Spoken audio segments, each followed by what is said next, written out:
What's up, guys? This is Jermaine. Welcome back to my YouTube channel, The 91 Box. We're going to do a video about a Bible expert named Wesley Huff, but for short, Wes Huff. He's on the Flagrant 2 podcast, talking with Andrew Schultz and his crew, and they're going to get into this discussion about Christianity. But I want to highlight specifically him talking about atheism. Now, the full video to this episode will be in the description box below. So if you want to see the full entire podcast, again, original link to the video will be in the description box below. And guys, before we go any further, please like my video, share it, and subscribe to the channel. I greatly appreciate it. Let's get into this discussion. That is actually a commandment that someone who doesn't believe cannot fulfill. Wait, say it again? Yeah. Say it again? That's crazy, dude. Wait, say it again. Say it again. Right. So I get asked sometimes, like, is there something that a Christian can do that an atheist can't morally? There's something a Christian can do that An atheist can't morally. No. And I would say yes, and it's love God. The atheist doesn't want to. He's not going.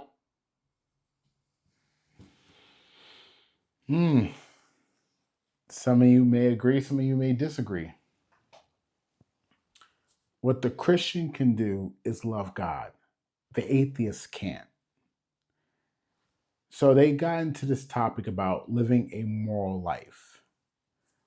And Andrew Schultz was saying, well, can't someone who's not a Christian live a good life, as powerful and as intelligent as God is? Wouldn't he know that, hey, I may not profess Jesus, but I'm living a good moral life. Why don't I get into heaven?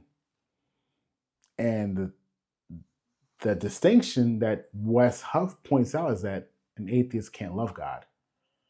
How can you say you live a good life when living a good life is attached to believing in the one who died for you? So I do agree with Wes Huff on that. I'm going to fast forward a little bit, going to close to the 3-minute mark, because he brings something up that is very important to atheism.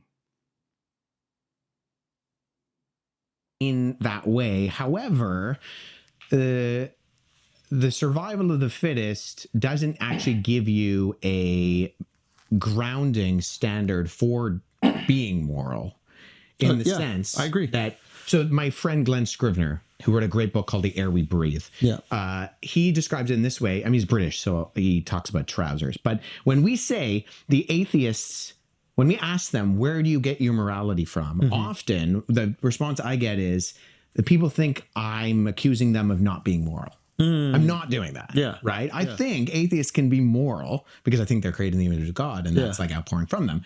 But when I say, where do you get your morality from? Glenn says it's like asking Mark, where do you get your trousers from? And Mark going, I'm wearing trousers. Yeah. You're like, no, where do you get it from? Like, how dare you tell me I'm not wearing trousers? Yeah. It's like, no, that's not the question I'm asking. Right? I'm asking the origin of the morality to actually ground doing something that is good. I fully believe that you can do good things. I'm just asking, where is the objective idea that actually stems from? Because evolution doesn't get you there. I would say that evolution gets you part of the way. What I would say is that your evolutionary inclination to be moral only scratches the surface of the euphoria you can experience when you lean into the will of God or being a good person. In other words, just not killing doesn't make me feel good. I've not killed my whole life.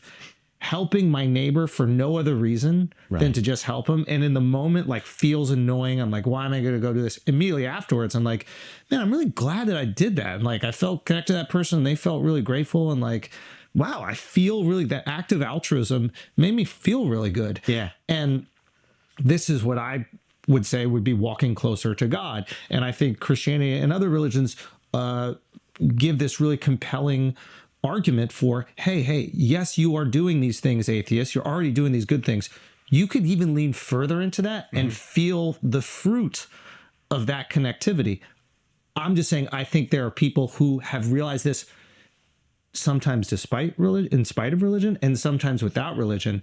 And they've continued to lean into it. And I think God is smart enough to realize that they're getting to the same place. And that might. Now, I let both sides play. But Wes Huff, early on, he said that he asked atheists, where do you get your morality from? He agrees that atheists can be moral, but asking, where does it come from? And Andrew Schultz positions it on the other side in terms of, well, God's intelligent enough, he should know. He's like, but Andrew Schultz agrees in some sense that evolution only gets you but so far. It doesn't get you all the way. Maybe you can take it a step further in connecting to this God. So both of them seem like they're on the same page, but I'm going to bring it back just a little bit so you guys can hear that one more time with Wes Huff.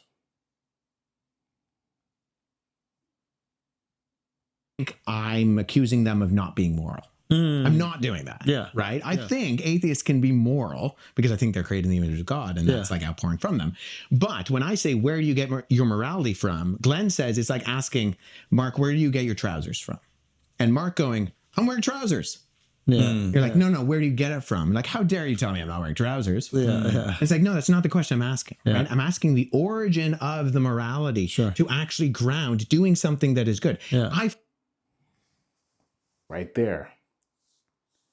When Christians ask atheists, where do you get your morality from? We're asking, where do you ground it? Where does it stem from? And I've seen this. I'm trying to give atheists the benefit of the doubt, but a lot of times they say, well, no, I don't have a belief. Well, then where do you get it from? Well, it comes from us, or it comes from society. Okay, it comes from society. I've heard this used from Christian apologists, and I'm going to use it. I'm going to use it because I see this to be true. This makes sense.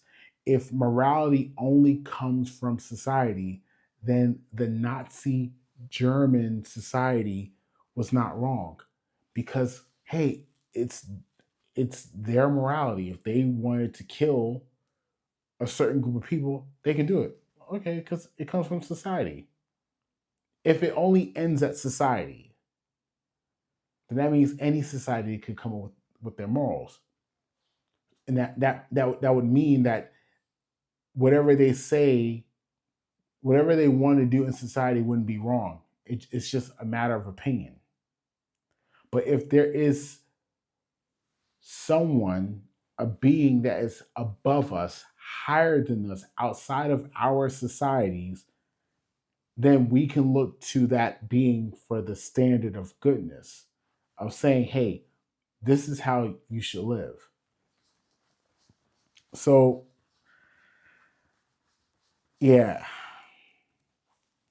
atheists, you guys got to be honest about morality.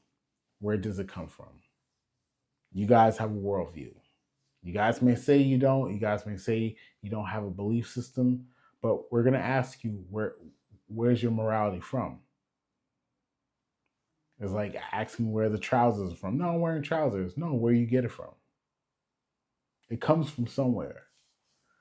So those are my thoughts. Let me know what you guys think in the comment section below. Do you disagree with me? Do you think I'm just blowing hot air up your bum? I don't know. Again, the full video will be in the description box below, so you guys can go check out the full podcast. And this is Jermaine, and I'm signing out. Peace.